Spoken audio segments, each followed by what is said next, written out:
Hello guys! So ngayong araw papunta kami sa may factory ng egg pero ang lakas talaga ng ulan. Kaya sumilong kami sa tabi ng bodega at marami din sumisilong dito kasama namin mga guys. Sobrang lakas talaga ng ulan, walang makakapigil. Habang nagmamaneho si Papa ay bumundak agad ang ulan. Sa hindi pa nakakaalam kung anong bundak dyan ay bumuhos agad ang ulan. Ayan po si Papa guys, basang basa siya ng ulan kasi wala kaming unang sisilungan. Magsisilong kami sana sa gasoline station mga guys. Kaso nga lang ay biglang bumuhos ang ulan kaya hindi namin naabutan yung gasoline station mga guys. Kita nyo naman guro yung gasoline station mga guys.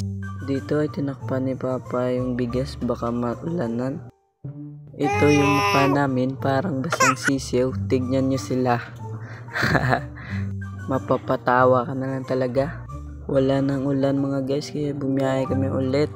Let's go! Ayan po yung gasoline station mga guys. At dito natapos na namin natin yung big. Kaya rumekta na agad kami sa may factory ng egg. Yeah! Kita nyo naman yung building guys. Sobrang laki. Hey! Yan po yung sasakyan ng egg guys. Let's go. Andyan po yung pintuan ng factory ng egg guys. Puntahan natin ng malapit. Yeah. Uwi na tayo. Let's go.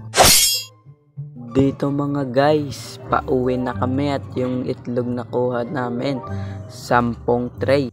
At dito nakaabot na kami sa aming bahay.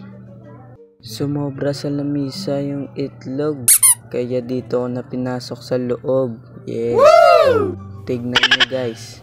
Andyan sa lamesa, hindi na magkasya. Oh, goodbye mga guys.